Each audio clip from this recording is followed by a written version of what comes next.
What a week it was on the North American stock markets. The Dow getting hammered, ending 2 days more than 1,000 points down.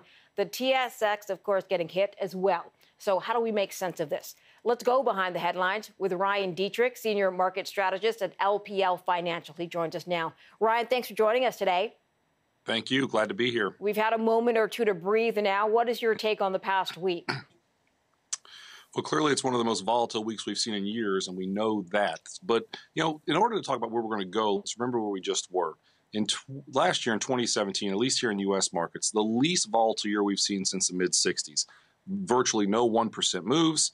The S&P 500 is up 15 consecutive months on a total return basis. The Dow is up multiple months as well. So these are some of the longest streaks of tranquility we've ever seen in U.S. markets and honestly global markets also. So last week kind of was that first domino. We can get into why exactly volatility might have started. But the bottom line, we've been telling our investors and our advisors, expect 2018. Yes, the bull market looks still good. The economy, global economy still looks good. But it's going to be nothing like what we saw last year. It's going to be a rocky ride, and clearly looks like that has started so far this week here. All right, let me talk to you about what sparked the sell-off. I mean, we know what sparked the sell-off, and that is fine. But which investors, in your mind, were spooked, and which investors held on through this? Well, let's be honest. Hopefully, long-term investors held on to it. I mean, we're down over 10% officially in correction territory before the bounce yesterday.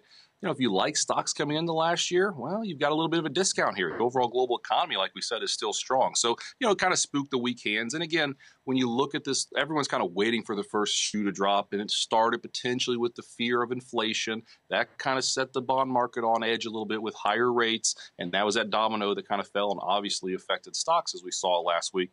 But still, the bottom line, we are seeing really strong growth in the United States, really strong growth around the globe, emerging markets and developed markets. To us, this 10% pullback very well could be an opportunity. We're not seeing the sell-offs over because, sell-offs, they don't usually form a V. Usually they form a W or maybe even the Charlie Brown shirt with multiple kind of, fits and starts. But, still, this is a time to add, we think, here. All right. So when you look at the market and the investments that are made, what do you see as the backbone of the market? And what I mean is, what are the stocks that when they drop, you worry?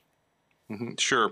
Well, what obviously what led us on the way up, we know growth led us on the way up, technology did really well. If some of those really start to break down, and I'm talking, break to 200-day moving averages, some long-term trend lines, then yes, we'd absolutely start to worry.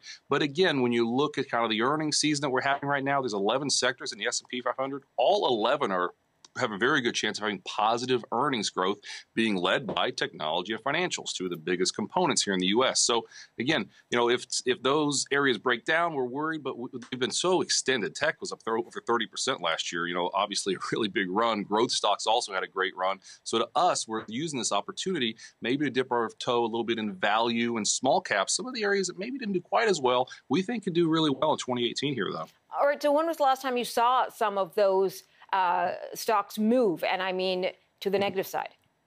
Right. Well, clearly we haven't seen anything like this, I guess you could say, probably since Brexit. The S&P 500 didn't have so much as a 5% correction for over 400 days, trading days. It's about a year and a half, the longest streak ever. So clearly what we just saw, even though this is quote unquote normal, you go back to 1980, there's about a 10% correction here in the U.S. on a year on average. Now, some years don't have any corrections and others, I'm fully aware. But what we're seeing here, as scary as it feels and as odd as it feels, we've been spoiled by what we've seen in the last 18 months. This is kind of how, as economic cycles age, this volatility is we're going to have to get used to it, and it's actually quite normal. All right, so let me sort of round this out and take you back to what you said about it's usually not just a drop that's a V, but it's a W or something more than that. Cycle-wise, you do think it's going to last all year?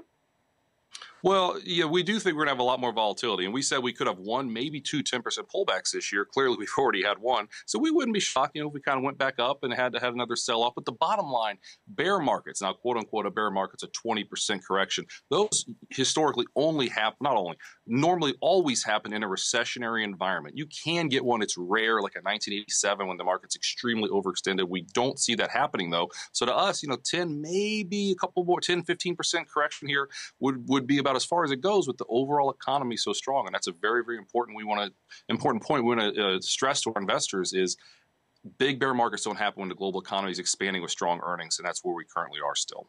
Got it. Ryan Detrick, sir, Senior Market Strategist, LPL Financial. Thanks for joining us today. Thank you. Had fun. Look forward to the next one.